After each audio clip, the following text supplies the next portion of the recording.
Hi, I'm Dr. John, and welcome back to the 3-Season Diet Challenge, your free monthly seasonal eating guide. This is the August edition. We're going to talk about what happens in August. Of course, we're in the middle of summer, and hopefully we're all loving it after a long, hard winter. It's a great time for us to think about what's actually happening in the summer months. The body is definitely getting hotter, and we are accumulating heat with every day. There's a thing in Ayurveda called thermal accumulation, which means at the end of the summer, the heat begins to accumulate. And you usually somewhere in the middle of August, you'll notice that your body goes from loving the heat to sort of being dried out by the heat.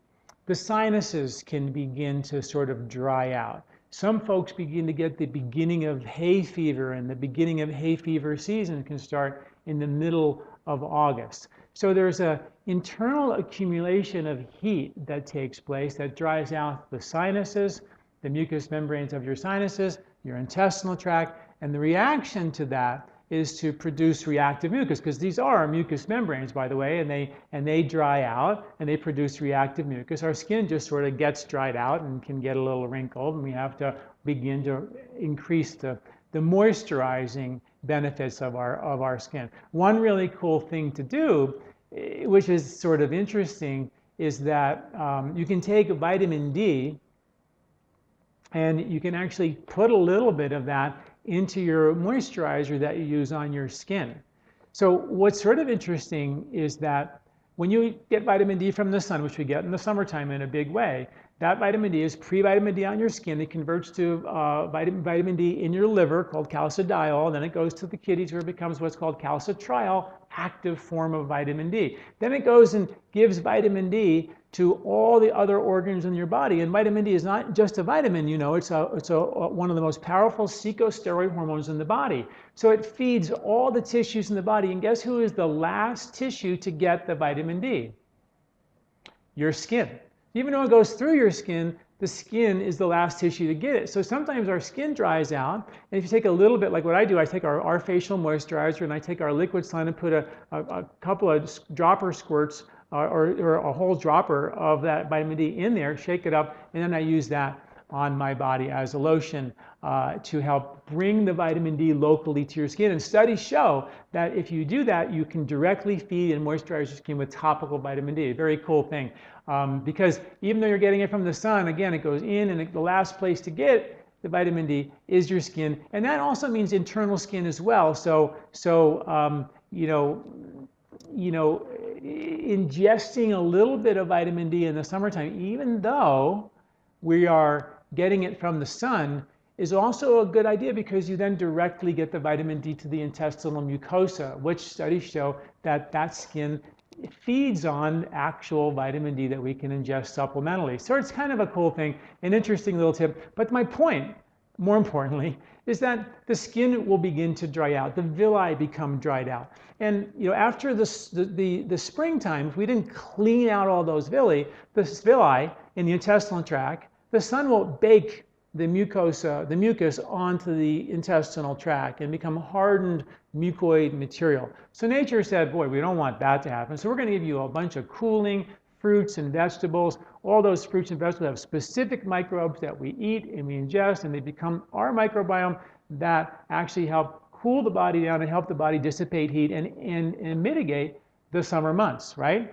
So we have these natural cooling foods to help protect the intestinal mucosa, to protect the respiratory tract from getting dried out and then irritated and producing reactive mucus. There's a thing called, in Ayurveda, it's called upward moving vata. It's where a lot of heat sort of rises. And in the summertime, the heat begins to rise, and it can dry out your sinuses. And when it dries out your sinuses, it can cause a hypersensitivity to pollens and hay fever and things that are beginning to pollinate. There's a big nectar surge at the end of the summer, starts about the middle of August, sort of the beginning of hay fever season, when the thermal accumulation of summer starts to dry us out. Intestinal, respiratory mucosa dry out, they become irritated, produce mucus down here. Sometimes we get a little bit of a looser stool in the summertime. Your body's natural response to help get rid of heat is by creating a looser stool. That's why babies, when they get a fever, they get diarrhea as well. It's the body's natural way of dissipating heat out of the body. So at the end of the summer, if you see your stools beginning to loosen up, you see your sinuses beginning to run, getting a little allergic or hay fever, this is generally an accumulation of heat. And we haven't mitigated that heat quite as well as we would like. Okay, now if you're a Pitta body type, this is a primary season for you, because if you let the summer go on and you don't get rid of that heat, and you're eating barbecues and spicy and beer and coffee and wine and cheese, all these things heat the body up, you're going to run the risk of overheating and creating, a irritation of the sinuses from the heat. We've already have the dryness from the environment, the heat from the environment, so that sets us up for irritated, inflamed intestinal mucosa and reactively mucus-producing respiratory mucosa, which can create hay fever or looser stools, or just the beginning of inflammation in your intestinal tract.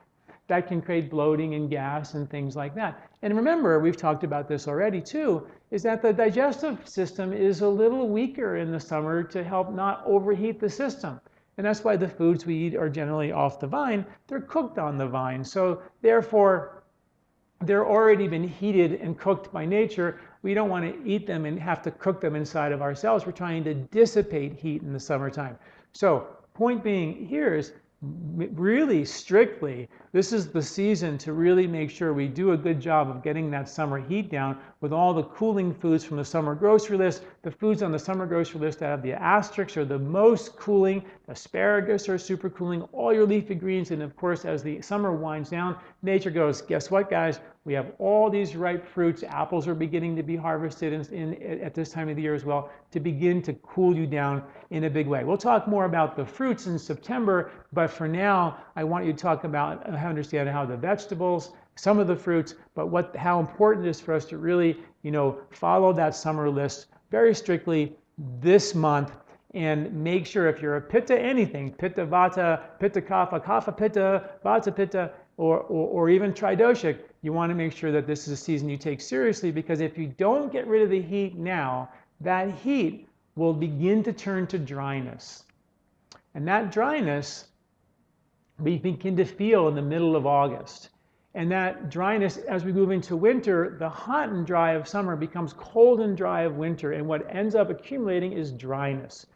And as we age, we dry out. And one of the greatest, most logical longevity strategies is to mitigate against the general tendency for us to dry out as we age.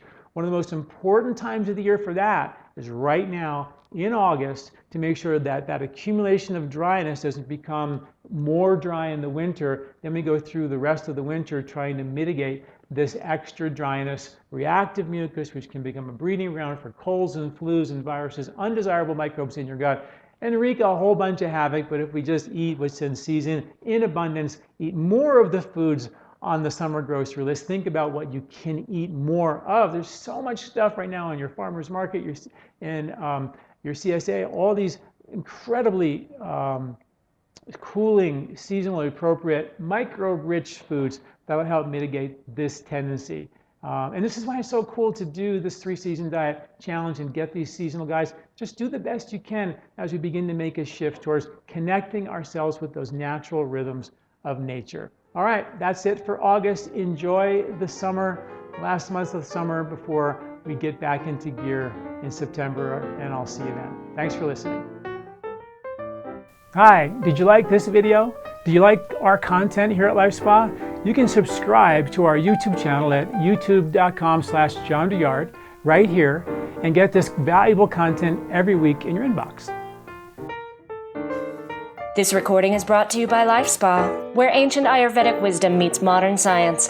Get access to free health video newsletters by Dr. John at lifespa.com.